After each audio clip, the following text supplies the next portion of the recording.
Hey guys, happy Wednesday. This is Lois Kofi on another impromptu monologue episode of Healthy and Wealthy and Wise, my podcast and my movement to helping you self-discover your best health, your best wealth, and the best wisdom that works for you that will help you live your best life. And so I wanted to come to you guys today because I've been having an amazing time with my 5-day free health challenge.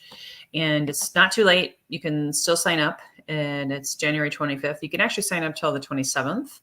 And then this is the first and last time I'll be offering this up for free, but you're more than welcome to come and check that out at loiscoffee.com/health challenge. But today, I wanted to share with you because we just went through our second meditation inside of that challenge, and it was around addictive behaviors. And we were reflecting on that during the meditation we did this morning, as well as just I was reflecting on my own journey, and then many conversations with people who are struggling to just say no. You know, I do want to offer up respect for those who have found that the abstinence model works for you. I know for me and many of my friends, it's very difficult. I was also in health and fitness for 14 years. So I studied this, I lived it, I coached 10,000 people around sugar, around food and emotional eating, even fitness addiction. Believe it or not, I was addicted to fitness. I had this certain belief that if I wasn't skinny, if I didn't have six-pack abs, I wasn't enough. I wasn't pretty enough. I wasn't skinny enough, almost to a point where I was pretty much almost anorexic. I lost my period. I went through 2 years of that. And then it led to other things like injuries, because when you think you can't miss a day to work out, or you're not enough, right? I eventually found myself injured and not able to run, right? So what I discovered is that a lot of our limiting beliefs, not feeling enough, needing to be perfect, needing to be seen as a certain way, comparing ourselves to others, all of these different things that lead us down a path of wanting to numb ourselves. Mine started with sugar as a little kid. I think all of us can probably identify with that. And sugar was a comfort. It's 8 times more addictive than cocaine. And it's very prevalent in our society. You can't go to a convenience store without sugar right there in front of your face. You oftentimes can't even go to a doctor's office or someplace where they offer the kids candy, right? So you've heard that phrase, like a kid in a candy store. Well, we don't necessarily get told anything other than you can't have it, or just say no, abstain from that thing that you're looking for comfort. And when you recognize, and what I've learned in the last 2 years is I transferred an addiction to sugar and caffeine in my 20s. So a lifelong addiction to sugar, throwing on Starbucks on top of that. So caffeine and sugar and soy milk, which I found out later wasn't so great for me. I was consuming it daily, right? And it was impacting my health. It was impacting mental, physical, spiritual health. And I just decided to wean myself off. So I willed myself, because again, in my mind, this is bad for me. This is bad, Lois. You're being bad right now. Just like when you're a little kid, if you do something and your parents get upset, you're like, oh gosh, I'm bad. I'm the bad person. And a lot of times there's shame around that. There's guilt. There may even be resentments.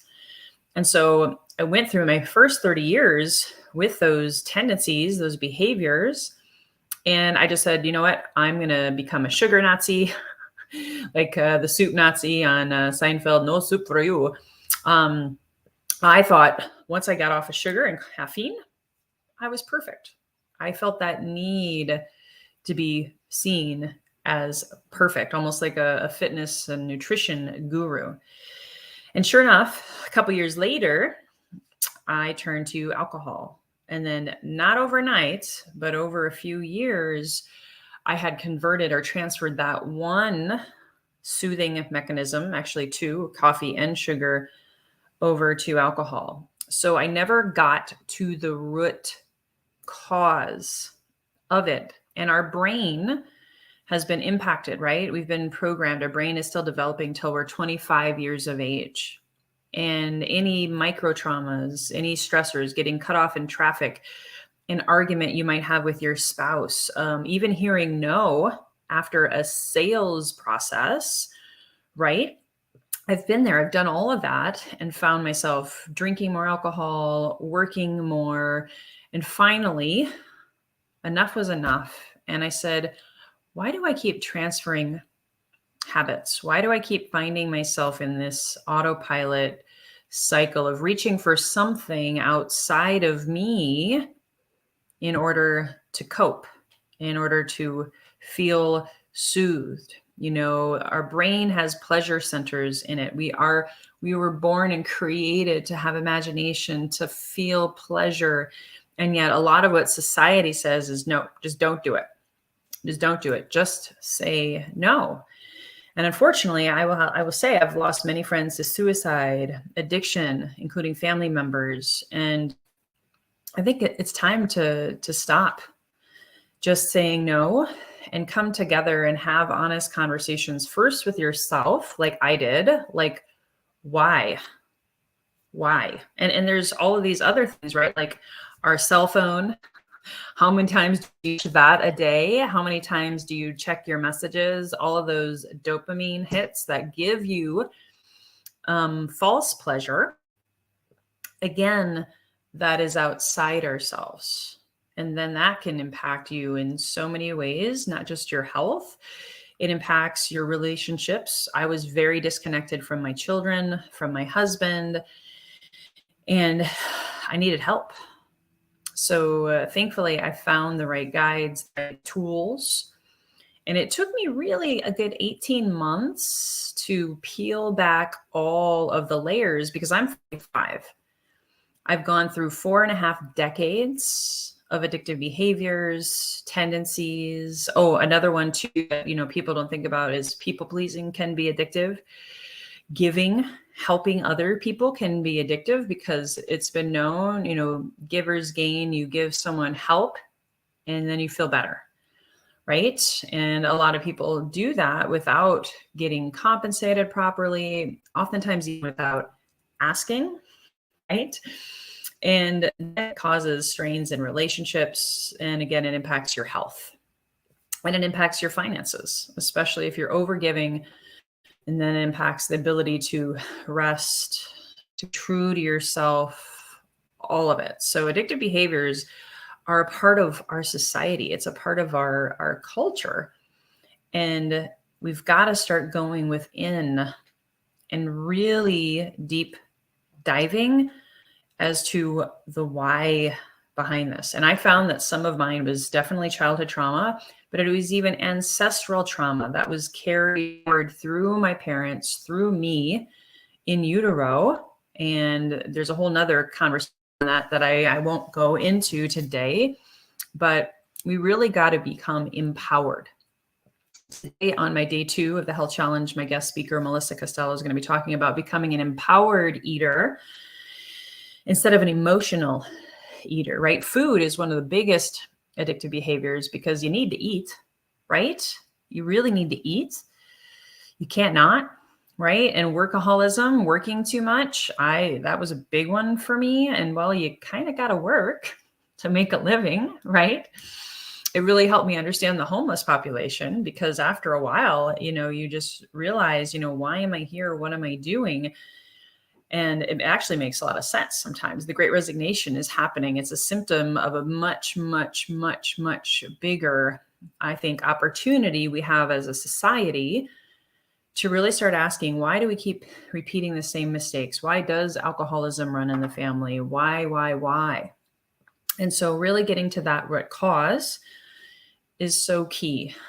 So hopefully this kind of helped you think, really just challenge yourself to if you're transferring habits or if you keep repeating the same addictive behaviors over and over again, maybe challenging yourself to go deeper, to introspect, to meditate, to get help, to get support. There's no shame in it. I had a lot of shame around admitting my addictive behaviors, and looking in the mirror was really, really hard for me.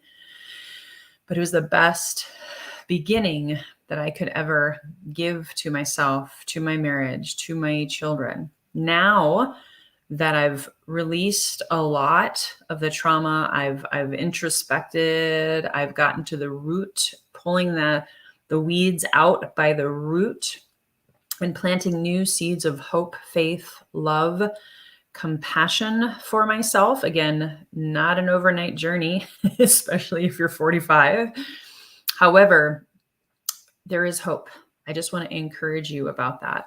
Don't be ashamed. Reach out. If I can be of service, shoot me an email at info@LoisKofi. I'm here to listen and to be able to maybe refer or to guide or to support. I'll also be working on a mentorship opportunity for people to work with me at a much, much deeper level. And of course, if you're watching this on the 25th, 26th, or 27th, it's not too late to jump into my health challenge, loiskofi.com/health challenge. If you are really, really struggling and you're just like, gosh, I need to be in a community, I need to go somewhere where they're talking about these real conversations, and you're in a community of like-minded people who are all wanting to say, enough is enough. Just saying no isn't working for me. And of course, I always want to say this disclaimer. If you do have a need for rehabilitation, rehab, and you want to get support, I may not be that person for you, but find someone, because these patterns keep repeating. They pass down to your children and generations ahead. And so to be able to wake up to your truth, to your wholeness, your perfection, your completeness, and really get to the root cause can actually heal the collective, not just yourself, but your children and your ancestors, forwards and back. So you're taking one for the team.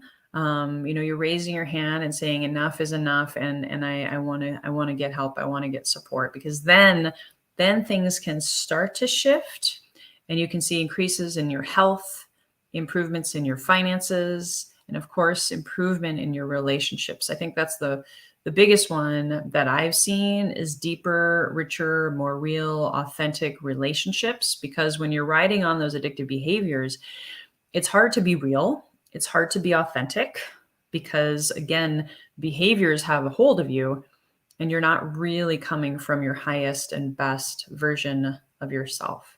So if you saw value in this today, and just, again, opening up the door to the conversation, that, again, the just say no model didn't work. In fact, for me, it was very oppressive, and I found myself backsliding a lot with that. So please hit the share button if you saw some value in here today. And just remember that you are worthy. You matter. By you getting to the root cause and sharing about it, speaking about it, who knows who may be listening that you're helping inspire to make, and I guess empower them, not to make, because we can't make anyone do anything, to empower others to take that opportunity to raise their hand and say, yeah, I want to be different so I can do different, so I can have different results in my life. Thanks so much for tuning in, guys. Until next time, here's to your best health, your best wealth, and again, that best wisdom to go inward, to getting to that root cause and really taking an honest look at yourself and making shift happen. All right. Bye-bye.